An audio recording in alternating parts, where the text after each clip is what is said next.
আচ্ছা, ন্যানো টেকনোলজিতে আমাদের কয়েকটা টপিক যেগুলো আমাদের মিডে পড়ানো হয়েছিল সেগুলো আবার এখন ফাইনালও হচ্ছে ইনক্লুড করা হয়েছে এরকম কিছু বিষয়, যেটা হচ্ছে যে X ray, Auger electron, back scattered electron, secondary electron, cathodoluminescence, তারপর হচ্ছে ট্রান্সমিটেড ইলেকট্রন। এগুলো মোটামুটি হচ্ছে আমাদের মিড টার্মে আমরা কিন্তু কমপ্লিট করেছিলাম।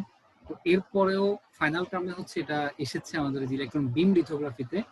তো এই কোশ্চেনগুলো হচ্ছে খুবই ইম্পর্টেন্ট ভাইবার জন্য। মোটামুটি প্রত্যেকের ভাগেই এখান থেকে একটা না একটা কোশ্চেন পড়েই, সেকেন্ডারি ইলেকট্রন, ওজার ইলেকট্রন, মানে ক্যাথোডোলুমিনেসেন্স, এগুলা হচ্ছে কোশ্চেন পড়েই হচ্ছে ভাইবাতে। তো আমি একটু চেষ্টা করতেছি আর কি, মানে এই ব্যাপারে একটু আইডিয়া দেওয়ার জন্য, যেহেতু এটা নিয়ে সবাই একটু কনফিউজ, এই ব্যাপারগুলো বুঝতে পারে নাই।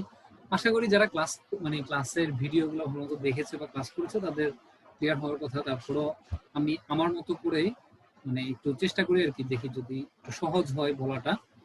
তো এই ফিগারটা দেখলাম, তো আমরা এখন আসলে এটা দেখার জন্য মূলত যেটা আমাদের দরকার সেটা এখানে চলে যাই। এই ফিগারে এখানে আছে অজার ইলেকট্রন একটা চিহ্ন দেওয়া আছে। আমরা এটার দিকে আপাতত না তাকাই, অজার ইলেকট্রন যেটা এই দিকে তাকাই না। আমরা জাস্ট এই যে এখানে যে অনেকগুলো নিউক্লিয়াস, তারপর হচ্ছে অনেকগুলো অরবিটাল, শেষে ইলেকট্রন গুলা যে নিউক্লিয়াসকে কেন্দ্র করে যে প্রত্যেক অরবিটালে আছে, আমরা এদিকে তাকাই। যে এম এল কে আমরা এদিকেও না তাকাই, জাস্ট হচ্ছে আমরা শুধু এই নিউক্লিয়াসটা দেখি, সেই সাথে হচ্ছে যে তিনটা অরবিটাল দেখি, সেই সাথে ইলেকট্রন গুলাকে দেখি। অজার ইলেকট্রন কোন এগুলাতে আমরা আপাতত না যাই। আমি একদম খুব ভালোভাবে ক্লিয়ারলি একটা একটা করে বলে দিচ্ছি, তাহলে বুঝতে সুবিধা হবে। সিকোয়েন্সটা বজায় রাখি, মানে ওখানে যে সিকোয়েন্স আছে সেই সিকোয়েন্স না, আমি একটা ইজিলি বোঝার জন্য যে সিকোয়েন্স যেটা সেই সিকোয়েন্সে বলি।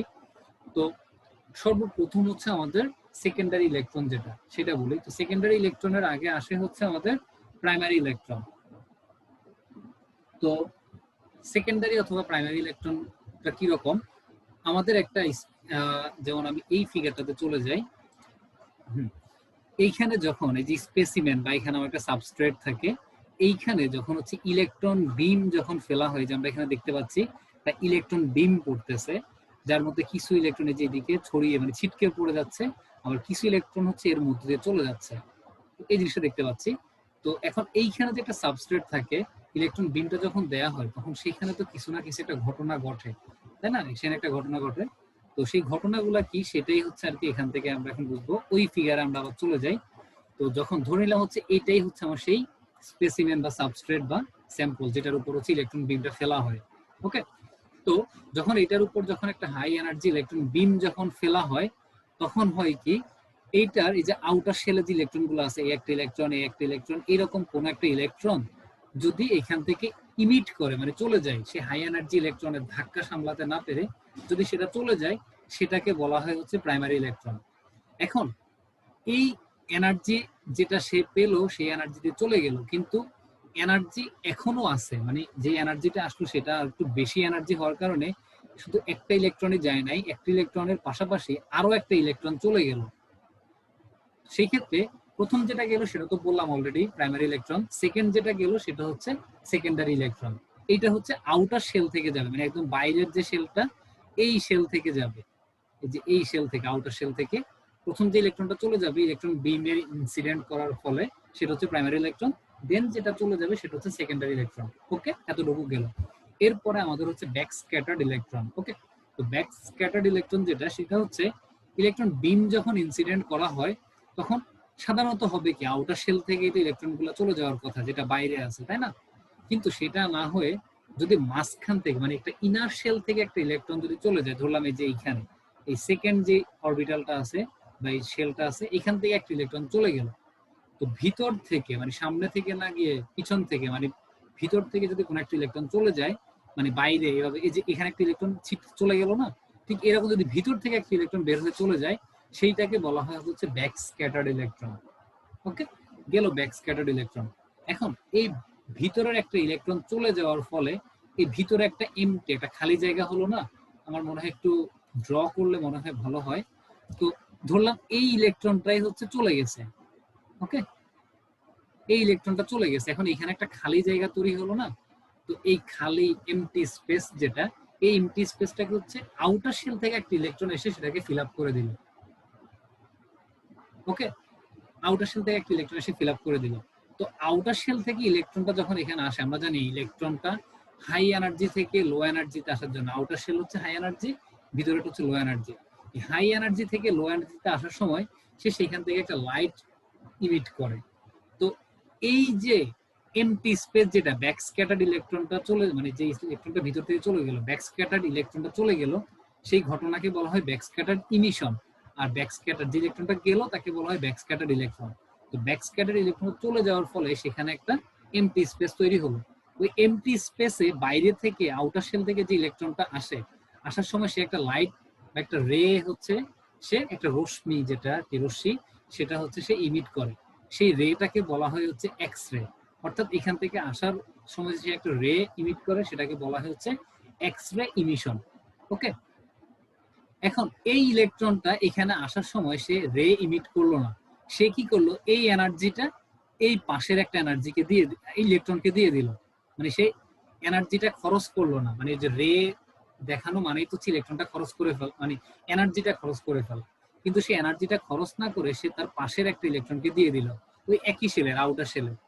এই এনার্জিতে এনার্জাইজ হয়ে এই ইলেকট্রনটা কি করবে এখন, সে তো এখন হাই এনার্জাইজড, সে আর এখানে থাকবে না। সে কি করবে, এখান থেকে ইমিট করবে, মানে অন্যদিকে চলে যাবে। এই যে চলে যাওয়ার ঘটনা যেটা, এটাকে বলা হয়েছে, যেখান থেকে চলে যাচ্ছে এটাকে বলা হয় হচ্ছে অজার ইফেক্ট। আর যে ইলেকট্রনটা চলে যাচ্ছে সেটাকে বলা হয় হচ্ছে অজার ইলেকট্রন। ওকে, এই গেল অজার ইলেকট্রন। তো এই জিনিসগুলো একটা মানে কয়েকবার করে শুনবো, তাহলে সমস্যা হবে না। আমি রিপিট করি না, তাহলে ভিডিও লেন্থটা অনেক বেশি হয়ে যাচ্ছে, সাইজ অনেক বড় হয়ে যাবে। আমরা একটু টেনে টেনে শুনবো আর কি। আচ্ছা, গেল সবকিছুই মোটামুটি, primary electron, secondary electron, backscattered electron, Auger electron, X ray emission, সবই গেল। এখন এরপরে আরেকটা ছিল ট্রান্সমিটেড ইলেকট্রন। যেটা ট্রান্সমিটেড কি, ট্রান্সমিটেড হচ্ছে, এখানেই দেখাই, এই যে এই ইলেকট্রন বিমটা দেওয়ার ফলে এখানে একটা গ্লাস থাকে, একটা মানে মিরর বা যেটাই হোক, একটা থিন, একটা পাতলা একটা আবরণ থাকে। এই আবরণটা ভেদ করে যেই ইলেকট্রন গুলা নিচে চলে যাচ্ছে সেগুলাকে বলা হচ্ছে ট্রান্সমিটেড ইলেকট্রন। ওকে, এখন এখানে আরো একটা জিনিস বাকি ছিল, সেটা হচ্ছে ক্যাথোডোলুমিনেসেন্স। এই যখন হাই এনার্জি ইলেকট্রন যখন তাকে দেয়া হয়, তখন আমরা জানি আমাদের দুইটা ব্যান্ড থাকে, একটা হচ্ছে ভ্যালেন্স ব্যান্ড, একটা হচ্ছে কন্ডাকশন ব্যান্ড। তো ভ্যালেন্স ব্যান্ড থেকে একটা ইলেকট্রন যখন কন্ডাকশন ব্যান্ডে যায়, কন্ডাকশন ব্যান্ডে আমরা জানি ভ্যালেন্স ব্যান্ডে মেজরিটি ক্যারিয়ার কি, হোল, মাইনরিটি ক্যারিয়ার হচ্ছে ইলেকট্রন। আবার কন্ডাকশন ব্যান্ডে মেজরিটি ক্যারিয়ার হচ্ছে ইলেকট্রন আর মাইনরিটি হচ্ছে হোল। কিন্তু এখানে হচ্ছে ভ্যালেন্স ব্যান্ড থেকে একটা ইলেকট্রন যখন কন্ডাকশন ব্যান্ডে যায়, গিয়ে সেই কন্ডাকশন ব্যান্ডের একটা হোলের সাথে সে যখন রিকম্বাইন হয়, তখন সে হচ্ছে একটা লাইট ইমিট করে, যাকে বলা হয় হচ্ছে ক্যাথোডোলুমিনেসেন্স। ক্যাথোডোলুমিনেসেন্স অর্থাৎ ভ্যালেন্স ব্যান্ড থেকে একটা ইলেকট্রন কন্ডাকশন ব্যান্ডে গিয়ে যদি রিকম্বাইন হয় হোলের সাথে, তখন যে লাইট ইমিট হয় সেটাকে বলা হচ্ছে ক্যাথোডোলুমিনেসেন্স। যেটা আমাদের অপটোইলেকট্রনিক্সে ছিল ঠিক উল্টাটা। কন্ডাকশন ব্যান্ড থেকে ভ্যালেন্স ব্যান্ডে এসে যদি লাইট ইমিট করে, সেটাকে বলা হতো ইলেকট্রোলুমিনেসেন্স। মনে আছে কিনা জানি না। আর এখানে হচ্ছে ঠিক উল্টাটা, যে ভ্যালেন্স ব্যান্ড থেকে কন্ডাকশন ব্যান্ডে যাচ্ছে যেটা, সেটা হচ্ছে ক্যাথোডোলুমিনেসেন্স। আরেকটা জিনিস আছে, সেটা হচ্ছে আয়ন ইমপ্ল্যান্টেশন। আয়ন ইমপ্ল্যান্টেশনটা আমি দেখাইতে পারি হচ্ছে এখান থেকে দেখাইতে পারি।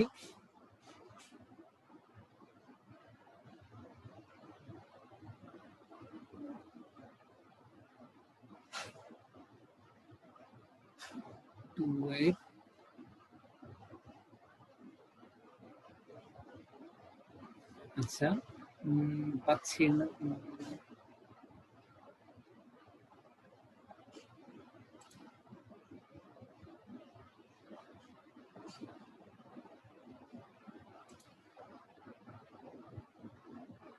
আচ্ছা, পাচ্ছি না, যাই হোক মুখে বলে দিচ্ছি।